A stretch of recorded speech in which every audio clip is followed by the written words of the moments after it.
Të dashur teleshikues të televizionit të shqiptarëve të Amerikës, përshëndetje, fillojnë këtu kronikën tonë informative. Parada e Trumpit në Washington shkakton përçarje, përplasje me gardën kombëtare dhe thirrje kundër politikave të migracionit. Në disa qytete dhe shtete të Shtetit të Bashkuara janë zhvilluar protesta nga demokratët kundër presidentit Donald Trump, të organizuara nga ashtu quajturi grup No Kings pa mbretër, si kundër përgjigje ndaj paradës së rrallë ushtarake që ai organizoi në Washington DC.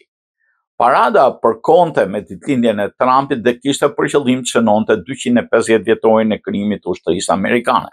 Pra është një 250 vjetor. Megjithatë, mijëra qytetar dolën në rrugë për të kundërshtuar jo vetëm paradën, por dhe politikat e presidentit, veçanërisht ato që lidhen me çështjen e migracionit. Protestat kishin nisur më herët në qytete si Los Angeles dhe u përshkallëzuar në tubime masive në New York, Philadelphia dhe Houston. Në Philadelphia, qytetarët u mblodhen në Love Park për të mbrojtur vlerat demokratike, ndërta ishte edhe Karen Van Trieste, një infermiere 61 vjeçare, e cila tha se shkurtimet në sektorin e shëndetit publik ishin ndër arsyet që kishin nxitur protestantët. Situata ishte veçanërisht e tensionuar në Los Angeles, ku autoritetet mbajtën forcat e rëndit në gatishmëri për shkak të përplasjeve të mëparshme të dhunshme lidhur me pastisjet për deportim. Pavarësisht kundërshtimit të guvernatorit Gavin Newsom, presidenti Trump urdhoi dërgimin e gardës kombëtare në qytet, duke shtuar tensionin me autoritetet lokale dhe pasi fitoi në gjyqin e apelit. Jose Acetkla, përfaqësuesi i grupit drejtave të njerëzit Brown Berets, tha se arsyeja kryesore për të protestuar ishte politika e migracionit, nuk është thjesht e ashpër, është mizore, familjet nuk duhet të ndahen, deklaroi ai. Në disa zona pati përplasje mes protestuesve dhe forcave të gardës kombëtare, përfshi dhe përdorimin e gazit lotësiellës për të shpërndarë turmat, po protestuesit vazhduan të marshojnë paqësisht. Megjithë protestat masive, sondazhet tregojnë se politikat e Trumpit për emigracionin gëzojnë një nivel të konsiderueshëm mbështetje. Një anketë e CBS YouGov e publikuar javën e kaluar tregoi se 54% të qytetarëve amerikanë mbështesin deportimin e emigrantëve të paligjshëm, ndërsa 46% janë kundër. Ndërkohë 42% të anketuarve thanë se masat i bëjnë të ndihen më të sigurt. Grupi organizator No Kings u zgjodh për të simbolizuar kritikën ndaj asaj që ata e konsiderojnë si abuzim të kompetencave nga ana e Trumpit me mandatin e tij të dytë. Në paradën ushtarake, Trump përshëndeti mijëra ushtarë, tanke dhe automjete ushtarake që marshuan. Në fjalimin e tij të shkurtër, ai theksoi ushtarët ta nuk dorëzohen kur, luftojnë dhe fitojnë. Ndërsa disa politikanë dhe zyrtarë ushtarake e kritikuan paradën si një shfaqje egoje të kushtueshme me kosto të vlerësuar nga ushtria 25 deri në 45 milion dollar. Shumë pjesëmarrëse konsideruan atë si një akt nderimi ndaj forcave të armatosura. Melvin Graves, një veteran i luftës së Vietnamit, e cilësoi paradën si moment për të marrë vlerësimin që nuk ishte ndjerë kur ishte kthyer nga lufta. Kjo ka të bëjë me nderimin e këtyre burrave dhe grave që kanë shërbyer, tha ai. Ngjarja në Minnesota. Ky që shihni është ish drejtuesi i sigurisë që vrau ligjvënësën dhe bashortin e saj. Shtetet e Bashkuara u të ndritën të shtunën nga një akt i rënd dhune që ndodhi në Minnesota, ku 2 persona humbën jetën dhe 2 të tjerë mbetën të plagosur pas 2 atentateve të veçuara.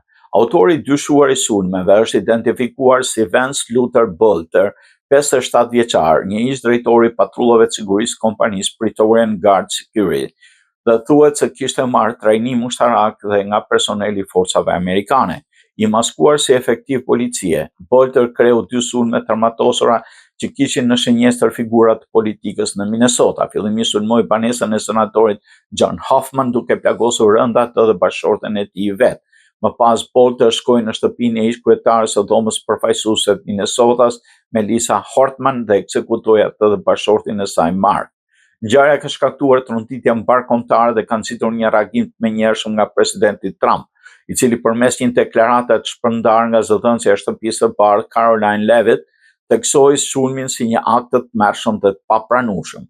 Një dhunë kaq e tmerrshme nuk do të tolerohet në Shtetet e Bashkuara. Prokuroria e përgjithshme e Pambandi dhe FBI po hetojnë ngjarjen dhe do ndjekin penalisht autorin me gjitha shpërsinë që lejon ligji. Zoti bekoft njerëzit e Minnesotës, tha Trump në reagimin e tij. Hetimet vazhdojnë ndërkohë që autoritetet po përpiqen të kuptojnë motivet pas këtij akti tragjik që ka lënë gjurmë të thella në opinionin publik amerikan. Irani nisi sulme shkatërruese ndaj Izraelit, media iraniane objektiva Haifa dhe Tel Avivi. Televizioni iranian po flet për një sulm të rënd ndaj Izraelit që sapo ka nisur dhe do zhvillohet edhe në orët në vijim. Sipas televizionit shtetëror iranian, Irani do nis sulme të fuqishme dhe shkatërruese kundër Izraelit. Një zëdhënës ushtarak izraelit tha më parë se sulmet iraniane nuk kishin mbaruar dhe se Irani ka një arsenal që mund t'i shkaktojë dëme serioze Izraelit. Zëdhënësi madje dha udhëzime për sigurinë publike, të tilla si mbyllja e shkollave që do mbeten në fuqi deri në orën 20 të mbrëmjes të së dielës. Më herët u raportua se këshilltari i lartë i Ayatollah Ali Khameneit, Ali Shamkhani, ndërroi jetë nga plagët e pësuar në sulmet ajrore izraelite. Teherani kërcënoi Amerikën, Britaninë dhe Francën me sulme nëse do provojë se ato kishin ndihmuar Izraelin, ndërsa bisedimet bërthamore midis Shteteve të Bashkuara dhe Iranit në Jordani u anulluan. Trump paralajmëron Iranin: nëse sulmon Shtetet e Bashkuara do të përballesh me fuqi të padëgjuar. Donald Trump ka paralajmëruar se çdo lloj sulmi nga Irani ndaj Shteteve të Bashkuara do të përballet me një përgjigje ushtarake në një shkallë që nuk është parë më parë nga ana e Amerikës. Në një mesazh të publikuar në platformën e tij Truth, Trump theksoi se Shtetet e Bashkuara nuk kishin asnjë lidhje me ndonjë sulm ndaj Iranit që mund të kenë ndodhur gjatë natës. Ai shtoi se një marrëveshje mes Iranit dhe Izraelit është plotësisht e mundur dhe me pak vullnet mund të jepet fund këtij konflikti të përgjithshëm, tha ai. BE transferon 1 miliard euro ndihmë për Ukrainën. Bashkimi Evropian ka transferuar 1 miliard euro ndihmë makrofinanciare për Ukrainën, duke u çuar në 150 miliard euro totalin e mbështetjes qysh nga fillimi i ofensivës ruse në Ukrainë, e njohur nga Moska si operacioni special ushtarak. Lajmin bëri të ditur kryetari i Komisionit Evropian Ursula von der Leyen përmes një postimi në platformën X, ku theksoi angazhimin e vazhdueshëm të BE-s për të ndihmuar Ukrainën në përballimin e pasojave të luftës. Sot ne japim Ukrainës 1 miliard euro të reja, duke çuar mbështetjen totale në pothuajse 150 miliard, shkroi von der Leyen. Kjo shumë përfshin ndihmë financiare ushtarake, humanitare dhe mbështetje për ndërtimin e infrastrukturës së dëmtuar nga lufta.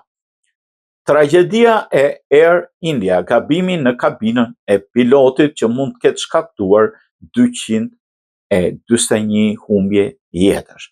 Një ekspert i aviacionit beson se bashkëpiloti i fluturimit AI-171 të Air India mund të ketë tërhequr gabimisht flapat e avionit në vend të marshit të uljes, duke shkaktuar kështu bllokimin dhe rrëzimin e mjetit fluturues.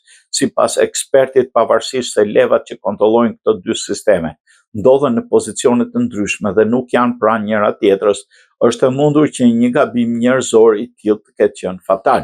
Kapiteni Steve, pilot në një linjë ajrore komerciale dhe youtuber që analizon aksidentet ajrore dhe incidentet e afërta me to, ndau teorinë e tij mbi tragjedinë që mori jetën 241 personave.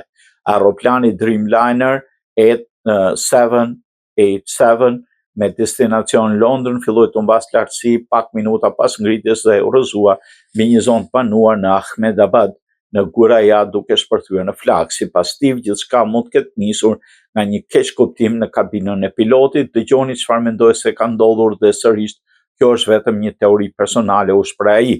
Mendoj se piloti kërkoi bashkëpilotit të riq marshin e uljes, por bashkëpiloti për ndonjë arsye kapi levën e flapeve dhe të roqe ato. Nëse kjo është ajo që ndodhi, atëherë shpjegon shumë nga ajo çka ndodhi më pas. Sipas tij, tërheqja e flapave në atë moment do kishte shkaktuar një humbje të menjëhershme të ngritjes së shpejtësisë, gjë që do bënte avionin shumë të vështirë për të kontrolluar. Ai shtoi në mënyrë tipike flapat e një 787 e Dreamliner për kulën për të ndihmuar ngritjen gjatë fluturimit, por në këtë rast nuk është vërejtur ndonjë kthes karakteristike në trajektore, gjë që mund të tregojë se ato janë tërhequr gabimisht. Nga 242 personat në bord, vetëm një mbijetoi, ndërsa 38 të tjerë humbën jetën në tokë, duke bërë këtë një nga fatkeqësitë më të mëdha ajrore të dekadës së fundit. Shkaku zyrtar i tragjedisë ende nuk është konfirmuar, ndërsa hetuesit po shfryttojnë të gjitha pistat përfshirë dhe defektin teknik apo gabimin njerëzor. Administrata Trump, ndryshimi menjëhershëm në aplikantët për Green Card. Administrata Trump njoftoi të mërkurën se po bënte ndryshimet menjëhershme në aplikimet për kartën e gjelbër, duke deklaruar se një politikë më pashme e futur pak a shumë një vit më parë mund të kërcënonte shëndetin publik. Shërbimet e shtetësisë dhe migracionit të Shteteve të Bashkuara deklaruan se po bëjnë një kërkesë që çdo aplikim i ri për qëndrim përhershëm të kërkojë një formular të ri për të rirë të ekzaminimit mjekësor, pasi aplikantëve më parë u lejohet të përdorin një formular të një kohë të pacaktuar. Po kjo pse ka rëndësi ky ndryshim? Ndryshimi mund të ndikojë drejt për drejt tek emigrantët që aktualisht aplikojnë për rregullim të statusit, të cilët do të lejoheshin të përdorin një formular të mëparshëm të nënshkruar nga një kirurg civil deri më 10 qershor. Zakonisht, kur USCIS i bën ndryshime në proceset të aplikimit, ka një kohë paraprake që aplikantët, avokatët e migracionit të përgatiten. Po çfarë duhet të dinë të gjithë teleshikuesit, ata që do të bëjnë një aplikacion?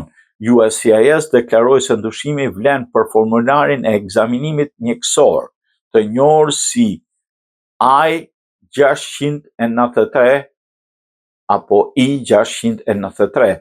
Raporti i ekzaminimit mjekësor të migracionit dhe regjistri i vaksinimit, i cili plotësohet nga një emigrant Shtetet Bashkuara i cili po aplikon për rregullim statusi apo për të bërë banor i përhershëm. Në prill të vitit 2024, agjencia e përditësoi politikën e saj për të thënë se I-693 i plotësuar dhe nënshkruar nga një kirurg civil në 1 nëntor 2023 më pas mund përdoret për një kohë të pacaktuar. Nëse një emigrant tërhiqte një aplikim për kartë jeshile dhe riaplikonte apo paraqitej për një përfitim tjetër në migracioni më vonë, ai mund përdorte të njëjtin formular. Sipas udhëzimeve të reja që hyn në fuqi me 11 qershor, nëse një aplikim tërhiqet, duhet të ribër formulari I-693, duhet një kopje e re e nënshkruar. Ky pra është ndryshimi që duhet ta kenë ata teleshikues që kanë probleme me emigracionin. Universiteti i Tetovës ka nderuar çiftin e njohur shqiptaro-amerikan Josef Dioguardi dhe Shirley Chloe Dioguardi me titullin doktor honoris causa në një ceremoni solemne të mbajtur në ambientet e universitetit për cilë agjencia INA. Ky vlerësim i lartë akademik u akordua në shenjë njohje për kontributin e tyre të jashtëzakonshëm në themelimin dhe zhvillimin e Universitetit të Tetovës. Emrat e çiftit Dioguardi janë lidhur ngushtë me historinë dhe rrugtimin e vështirë të UT-s, një histori e shënuar me përpjekje, mund e sakrifica. Në fjalën e tij përshëndetse gjatë ceremonisë së ndarjes së titullit doktor honoris causa, rektori i Universitetit të Tetovës, profesor doktor Jusuf Zeneli, vlerësoi lart kontributin e çmuar të ish kongresmenit Arbresh Josef Dioguardi dhe zonjës Shirley Chloe Dioguardi. Ai theksoi se angazhimi i tyre i palodhur për mbrojtjen e të drejtave të shqiptarëve dhe mbështetja e dhënë në Universitetin e Tetovës në periudhat më të vështira përbën një kapitull të veçantë të solidaritetit dhe përkushtimit nga diaspora shqiptaro-amerikane. Në fjalën e rastit, drejtues të universitetit vlerësuan se Josef dhe Shirley Chloe Dioguardi kanë qenë gjithmonë zëra të fuqishëm në mbështetje të çështjes shqiptare, duke ngritur zërin në qarqet ndërkombëtare për të drejtat të shqiptarëve në Kosovë, Maqedoninë e Veriut, Lukinën e Preshevës e më gjërë. Nëntori shpallet muaji i trashëgimisë shqiptare projekt ligji drejt miratimit në Kanada. Deputeti kanadez Ivan Baker reprezentoi në Dhomën e Komunave projekt ligjin e tij si antar privat, i cili nëse miratohet do shpallte muajin nëntor si muaj të trashëgimisë shqiptare në gjithë Kanadan. Baker falenderoi deputetin Peter Fonseca për mbështetjen dhe për faktin që ka dytësuar këtë projekt ligj. Ai shprehu shpresën që të gjithë antarët e Dhomës të komunave do ta mbështesin nismën. Kanadezët me prejare shqiptare kanë lënë dhe vazhdojnë të lënë gjurmë historike në Kanada me kontributi që prekin komunitete në gjithë vendin tonë dhe pasqyrojnë në jetën ekonomike, politike, shoqërore dhe kulturore të Kanadas, u shpreh Baker. Nëse miratohet muaji i trashëgimisë shqiptare, do shërbente si mundësi e veçantë për të njohur dhe vlerësuar kontributet e shqiptarëve në shoqërinë kanadeze. Ruki Konda, shoqata e Bashkisë Shqiptare-Kanadeze dhe ambasada e Republikës Shqipërisë në Kanada janë ndër mbështetësit e kësaj nisme. Emigranti shqiptar nxori nga lumi 2 fëmijët, pësojnë vdekje klinike. Prindërit e tyre vendosën t'i dhurojnë organet. Sipas mediave greke, prindrit e Spirosit, 14 vjeçari, i cili u hodh në lumë për të shpëtuar shokun e tij që po mbujtej 12 vjeçarin Kloen shqiptar, kanë vendosur durojnë organet të fëmijëve të tyre. Në lumin ku ranë 2 nxënësit, miqtë e tyre kanë lënë lule, ndërsa atje u gjet edhe emigranti shqiptar Levian Goga, i cili u zhyt në ujë për të nxjerrë fëmijët. Do t'ju kujtojmë përgjithmonë ikët si herojnë, shkruhet në shënimin e lënë nga miqtë e 2 të miturve në vendin e tragjedisë. 14 vjeçar dhe shoku i tij 12 vjeçar qëndruan në ujë për 20 minuta derisa emigranti shqiptar arriti t'i nxjerrë nga uji, ndërsa u deshën dhe 30 minuta të tjera që dërgoheshin në spitalin e Artës, ku mjekët zhvilluan një betejë për t'i rikthyer në jetë. Ata u transferuan më pas në spitalin në Rios, ku trajtuan në kujdes intensiv në gjendje kritike. Për afërsisht 2 ditë pasi ranë në lumë, pavarësisht përpjekjeve të mjekëve, fëmijët pësuan një vdekje të trurit. Për këtë arsye dhe prindërit e tyre kanë vendosur që zemrat e tyre të jetojnë në trupa të tjerë fëmijësh. Kanada. Nënë e birë me origjinë nga Deçani humbin jetën tragjikisht. Një ngjarje tragjike ka ndodhur në Montreal të Kanadas, ku një grua nga Deçani është mbytur në një pishinë derisa po tentonte të shpëtonte djalin e saj 3 vjeçar. Policia atje ka konfirmuar vdekjen e të dyve në vendin e ngjarjes, ndërsa mediumi CTV News raporton se fillimisht kishte rënë djalin në ujë pas një topi dhe më pas për ta shpëtuar gruaja, 34 vjeçare, u fut në pishinë por nuk dinte not. Transmeton Arbresh Info, ndërsa kryetari i bashkisë Lashin Maja Vodovic postoi në rrjetet sociale duke thënë se aksidenti ishte një makti më i keq, ishte një top që ranë në pishinën nëntoksore që shkaktoi një sër ngjarjesh që çuan në mbytjen e fëmijës 3 vjeçare dhe nënës së tij 34 vjeçare, e cila u përpoq ta shpëtonte, po për fat keq nuk dinte të notonte, tha ajo. Policia e New Yorkut, NYPD, nderon oficerën e policisë shqiptare-amerikane për heroizëm. Departamenti i policisë së qytetit New Yorkut i ka dhënë oficerës Vlora Gjeka kryqin e luftës të policisë, nderimi i dytë më i lartë për trimëri në krye të detyrës, duke njohur heroizmin e saj të jashtëzakonshëm gjatë një incidenti jashtë detyrës që i rrezikoi jetën. Oficerja Gjeka, një shqiptare-amerikane krenare me rënë nga Gjakova, tregoi kucin të jashtëzakonshëm ndërsa ndërhyri në një konfortim të armatosur së bashku me oficerin Michael Salin. Përgjigjja e tyre shpejt ndihmoi në neutralizimin e një kërcënimi vdekjeprurës, mbrojti kalimtarët e pafajshëm dhe mishëroi vlerat thelbësore zbatimit të ligjit, guximin, integritetin dhe detyrën. Oficeri Salin, me përjardhje italo-kalabreze, shpreu gjithashtu krenari për trashëgiminë e tij shqiptare, duke nënvizuar lidhjet e forta kulturore që bashkojnë komunitetet e ndryshme në shërbim dhe sakrificë. Shoqata amerikane e zbatimit të ligjit AALEA duhet troket këtë njohje të merituar dhe i bën thirrje komunitetit shqiptar amerikan dhe gjithë mbështetësve të zbatimit të ligjit që qëndrojnë krenar dhe të festojnë këtë arritje heroike. Tani disa lajme të tjera të një natyre më tepër kulturore apo lajme të përgjithshme. Mira Murati jep fund beqarisë, dasmë sekrete në Toskana, po me motive tradicionale shqiptare. Mira Murati, shqiptare që punoi në komercializimin dhe inteligjencën artificiale të ChatGPT, do të martohet në një ceremoni tërësisht private në Toskanën e bukur të Italisë. Tashmë është organizuar në një protokoll të lartë sigurie ku të gjithë të ftuarit kanë nënshkruar kontrata privacy që ndalojnë publikimin e fotove dhe videove në media dhe rrjetet sociale. Ceremonia do pasqyrojë zakonet e rritet shqiptare, duke përfshirë këngë dhe valle tradicionale si dhe veshjen e mirës me kostumin tradicional të nuseve të jugut, me elekun karakteristik të zonës së Florës, si dhe nderim për rrënjët e saj kulturore. Dhëndri është një mik prej shumë kohësh i mirës, por pak ose as pak i njohur në rrjetet sociale. Dua Lipa konfirmon fejesën me aktorin Callum Turner. Dua Lipa ka konfirmuar fejesën e saj me aktorin anglez Callum Turner muaj pasi filluan spekulimet. Ajo foli hapur për fejesën një artikull për numrin e korrikut të British Vogue botuar të njëjtën, duke quajtur atë shumë emocionuese. 29 vjeçare tha se ishte fiksuar pas unazës që Turner i kishte bërë. Jam shumë si unë, është mirë të di se personi me të cilin do kalosh pjesën tjetër të jetës të njeh shumë mirë, i tha ajo revistës.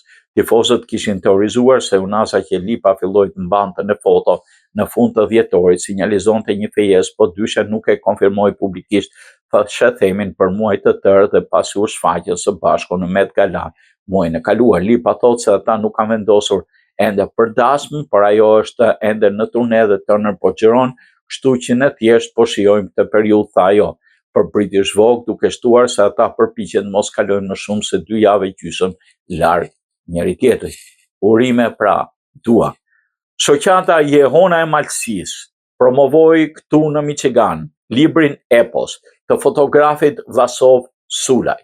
Shoqata Jehona e Malësisë organizoi ditën e shtunë në Albert Lorenzo Cultural Center të Macomb College prodhimin e librit me fotografi artistike Epos të fotografit Vlasov Sulaj në bashkëpunim me shoqatat Malësia e Madhe New York dhe Kaliforni. Ky ishte një aktivitet kulturor i një tipi të veçantë, që mlodhi veç miqve të ftuar të shoqatës Jehona e Malësisë dhe mjaft intelektual të komunitetit tonë.